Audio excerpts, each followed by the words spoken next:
യേശുവീലൻ തോഴനെ കണ്ടേ, എനിക്കെല്ലാമായവനേ.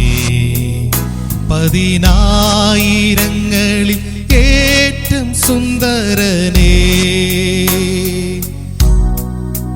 ശാരോനിൻ പനിനീർ പുഷ്പം, അവനെ ഞാൻ കണ്ടെത്തിയേ.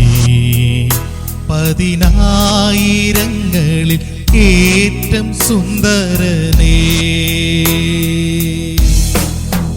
തുമ്പം ദുഃഖങ്ങളതിൽ ആശ്വാസം നൽകുന്നു.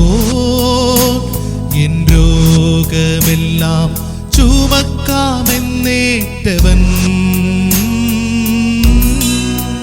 ശാരോനിൻ പനിനീർ പുഷ്പം, അവനെ ഞാൻ കണ്ടെത്തിയേ.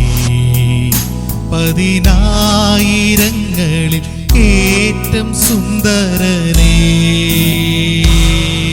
ക്രിസ്തുയേശുവിന്റെ നിസ്തുല്യ നാമത്തിൽ ശുഭസന്ദേശത്തിലേക്ക് സ്വാഗതം. വിശുദ്ധ വേദപുസ്തകത്തിൽ മത്തായി എഴുതിയ സുവിശേഷം 11-ാം അധ്യായം 28-ാം വാക്യത്തിൽ നാം ഇപ്രകാരം വായിക്കുന്നു: അധ്വാനിക്കുന്നവരും ഭാരം ചുമക്കുന്നവരുമായുള്ളവരെ എല്ലാവരും എൻ്റെ അടുക്കൽ വരുവിൻ, ഞാൻ നിങ്ങളെ ആശ്വസിപ്പിക്കും. കർത്താവായ യേശു ക്രിസ്തു ഓരോ പാപിയും തൻ്റെ അടുക്കിലേക്ക് വരുവാൻ വ്യക്തിപരമായ ക്ഷണം നൽകുന്നു. അവൻ പറയുന്നു, ഞാൻ നിങ്ങളെ ആശ്വസിപ്പിക്കും. ഈ ക്ഷണത്തിൽ കർത്താവ് തൻ്റെ മഹത്വവും പരമാധികാരവും വെളിപ്പെടുത്തുന്നു. സർവമാനവരാശിയും പാപത്തിന്റെ അധീനതയിൽ കിടക്കുന്നു. പാപനിമിത്തം സമാധാനം നഷ്ടപ്പെട്ട മനുഷ്യന്റെ ജീവിതത്തിൽ ആശ്വാസവും വിടുതലും നൽകുവാൻ കർത്താവായ യേശു ക്രിസ്തു ഈ ഭൂമിയിൽ മനുഷ്യനായി അവതരിച്ചു.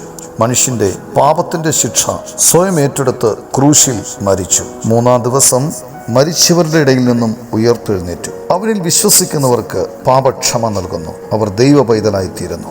സമാധാനവും സന്തോഷവും ആശ്വാസവും അവർക്ക് ലഭിക്കുന്നു.